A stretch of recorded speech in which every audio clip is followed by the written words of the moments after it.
السلام علیکم ورحمۃ اللہ وبرکاتہ۔ بسم اللہ الرحمن الرحیم۔ عزیز طلبہ، علم النحو میں ہم مرکب مفید کی بحث مکمل کر چکے۔ آج کے سبق میں مرکب غیر مفید کو شروع کر رہے ہیں۔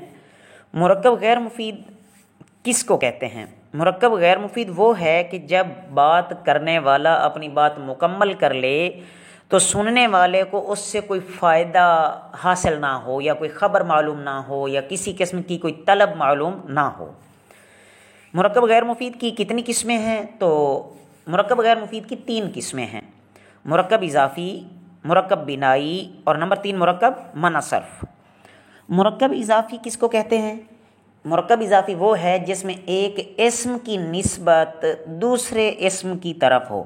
اضافت سے مراد نسبت ہوتی ہے، تو جس کی نسبت ہوتی ہے اس کو مضاف، اور جس کی طرف نسبت ہو رہی ہوتی ہے اس کو مضاف الیہ کہتے ہیں۔ مثال سے بات سمجھ آ جائے گی۔ مثال آپ کتاب میں دیکھیں گے، غلام زیدن، غلام کی نسبت ہو رہی ہے زید کی طرف، یعنی زید کا غلام۔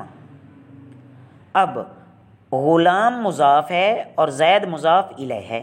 مرکب بنائی، مرکب بنائی وہ ہے کہ 2 اسموں کو ایک کر لیا ہو اور ان دونوں میں کوئی کسی قسم کی نسبت نہ ہو، یعنی ایک اسم کو دوسرے کی طرف کوئی نسبت نہ ہو۔ البتہ اصل میں، حقیقت میں ان دونوں اسموں کو ملانے والا کوئی نہ کوئی حرف ہوتا ہے۔ مثال سے بات واضح ہو جائے گی، جیسے احد عشرہ سے 19 عشرہ، عربی کی گنتی میں 11 سے 17 تک۔ اصل میں یہ کیا تھا؟ احد عشرہ تھا احد و عشرن، اور 19 عشرہ کیا تھا؟ 19 و عشرن۔ تو واو کو حذف کر کے، یعنی واو کو درمیان سے ختم کر کے دونوں اسموں کو ایک بنا لیا ہے۔ مرکب منع صرف، مرکب منع صرف وہ ہوتا ہے کہ 2 اسموں کو ایک کر لیا جائے لیکن دونوں اسموں کو ملانے والا بھی کوئی حرف درمیان میں اصل میں بھی نہ ہو۔ جیسے مثال سے بات واضح ہوتی ہے، بعل بکہ، یہ لفظ ایک شہر کا نام ہے جو بعل اور بکہ سے مل کر بنا ہے۔ تو بعل ایک بت کا نام تھا اور بکہ اس شہر کے بادشاہ کا نام ہے جس نے اس شہر کو بنایا۔ مرکب منع صرف کا ایک ضابطہ ہے کہ اس کا پہلا حصہ یعنی پہلا اسم ہمیشہ مفتوح ہوتا ہے، اس پر زبر ہی ہوتا ہے۔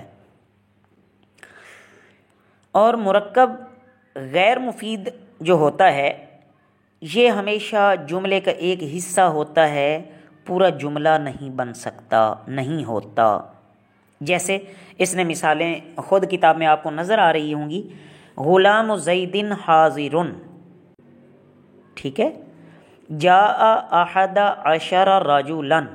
تیسری مثال، ابراہیم ساکن بعل بکہ۔ تو ہر ایک کی ترکیب بھی اس نے کی ہے، اور آگے ترکیبیں مشق میں پوچھے گا بھی صحیح، تو ہمیں یہ ترکیبیں اچھی طرح سمجھ لینی چاہیے۔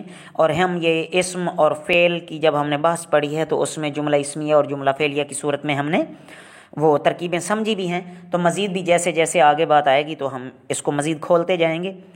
غلام زیدن حاضرن، اس کی ترکیب یوں کرنی ہے کہ غلام مضاف، زیدن مضاف الیہ۔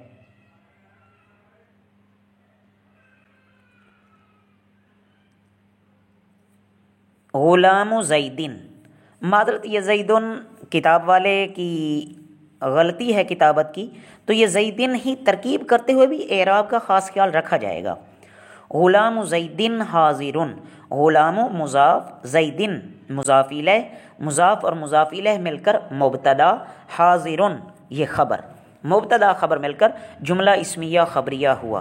دوسری مثال کی ترکیب، جاء احد عشر رجلا، جاء فعل، احد عشر یہ ممیز، رجلا تمیز۔ ممیز تمیز کی جب آگے بحث آئے گی تو اس میں ہم انشاءاللہ پڑھ لیں گے، ابھی یہاں ترکیب کو ہی ذہن میں رکھیں۔